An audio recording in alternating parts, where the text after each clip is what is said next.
Kasih karunia dan damai sejahtera dari Allah Bapa kita dan dari anaknya Tuhan Yesus Kristus menyertai kamu sekalian.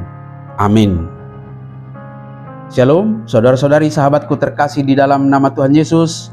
Firman Tuhan yang menyapa kita di akhir pekan ini, hari Sabtu tanggal 18 Januari 2025, tertulis di dalam Injil Yohanes pasal 15 ayat 9. Mari sahabatku, kita simak dan renungkan firman Tuhan yang menjadi kekuatan dan inspirasi untuk menjalani hari ini. Demikian, seperti Bapa telah mengasihi aku, demikianlah juga aku telah mengasihi kamu. Tinggallah di dalam kasihku itu.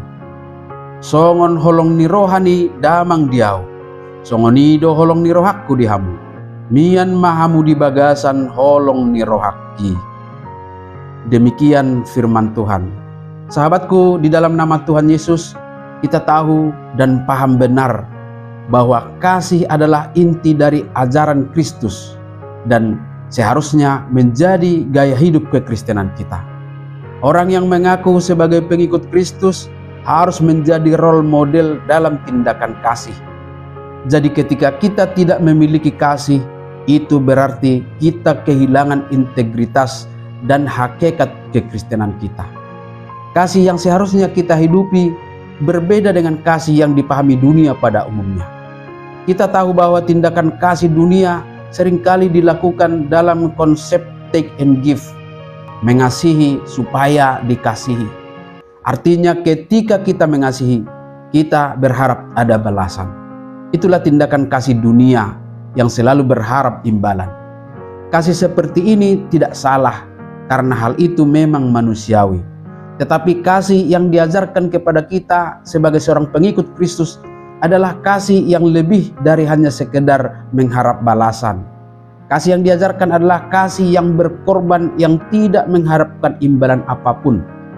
Dan firman Tuhan hari ini menjelaskan standar kasih itu, yaitu kasih Bapa kepada anaknya Yesus Kristus dan kasih Kristus kepada kita semua. Maka lewat pernyataan Yesus dalam nas kita hari ini diajarkan tentang hubungan kasih yang sempurna antara Bapa dan Anak yang kemudian dipancarkan kepada kita. Sahabatku semua, Yesus mengasihi kita dengan kasih yang sama seperti kasih Bapa kepadanya, yang substansinya adalah kasih yang tanpa syarat, yang penuh pengorbanan, yang tidak berubah oleh karena keadaan dan tidak usang oleh karena perubahan waktu. Untuk memiliki kasih seperti itu, tentu kita harus berjuang dengan sungguh-sungguh. Kasih yang demikian dapat kita hidupi apabila kita tinggal dan hidup di dalam kasih Yesus. Karena memiliki hubungan pribadi yang baik dengan Tuhan Yesus melalui doa-doa kita, kesetiaan mendengar dan merenungkan firman Tuhan, dan kesungguhan hati kita bersekutu dalam ibadah-ibadah akan menghantarkan kita kepada kesatuan dengan Kristus. Sehingga kita dapat menjaga hati agar tetap fokus pada kebenarannya meskipun kita diperhadapkan dengan tantangan atau godaan.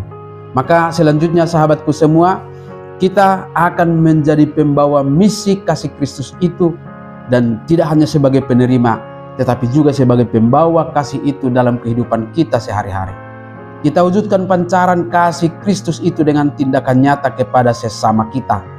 Di tengah-tengah tren banyaknya perbuatan-perbuatan baik yang dilakukan, tetapi dengan misi popularitas dan pujian-pujian dari sesama, marilah kita dengan wise, dengan bijaksana melakukan perbuatan-perbuatan baik itu, karena sudah menyadari betapa besarnya kasih Tuhan yang nyata dalam pengorbanannya bagi hidup kita. Sehingga kita seharusnya memancarkannya kepada sesama sebagai tanggung jawab.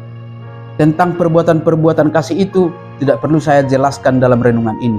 Tetapi yang utama adalah bagaimana kita selalu menyadari bahwa hanya dengan menyatu dengan Kristus dan tinggal di dalamnya lah kita dapat mengasihi dengan nilai-nilai pengorbanan. Kiranya Roh Kudus memampukan kita untuk melakukannya. Amin. Selamat berakhir pekan, selamat beraktivitas. Tuhan memberkati.